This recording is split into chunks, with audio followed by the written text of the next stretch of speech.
Europe. Il est 7h14, Patrick Cohen.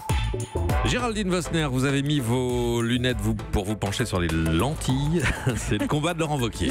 Le favori pour la présidence des Républicains monte au front contre le gouvernement qui signe d'une main le rejet d'un pesticide, le glyphosate, et de l'autre valide l'accord de libre-échange avec le Canada, une incohérence qui menace les producteurs de chez lui.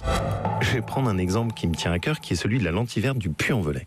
On a interdit beaucoup de produits dans la culture de la lentille verte, mais on laisse rentrer la lentille du Canada, sans même qu'il y ait d'information du consommateur. La lentille verte du Puy est menacée par le CETA. Eh bien pas du tout. Bon. L'exemple est particulièrement mal choisi car tous les producteurs auxquels j'ai parlé se réjouissent au contraire de cet accord qui va protéger leur label. Le CETA reconnaît 145 indications géographiques protégées dont ces fameuses lentilles du Puy.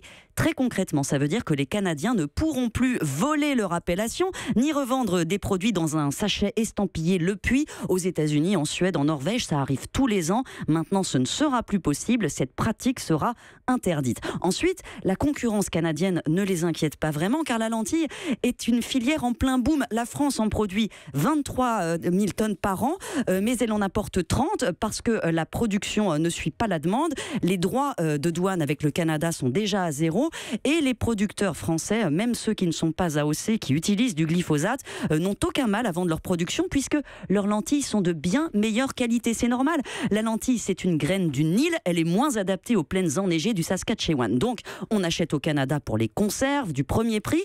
Et si le glyphosate était interdit, ce serait plutôt un avantage pour nos producteurs qui pourront jouer de l'argument pour investir le marché canadien puisque tous les autres pays l'utilisent. Enfin, si les règles ne sont pas les mêmes, ça crée quand même une distorsion de concurrence. Évidemment, sur le fond, Laurent Wauquiez a quand même raison. Ça montre à quel point l'exécutif s'est laissé piéger par l'opinion dans ce débat sur le glyphosate. Au printemps, le Canada a renouvelé son autorisation du produit pour 15 ans.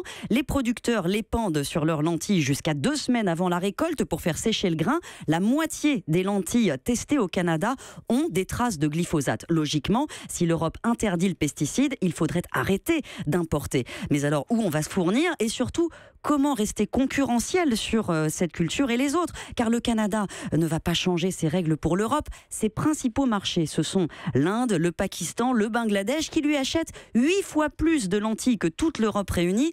Maintenir un accord dans ces conditions, ça revient très concrètement à privilégier l'autre partie. Europe. Europe 1.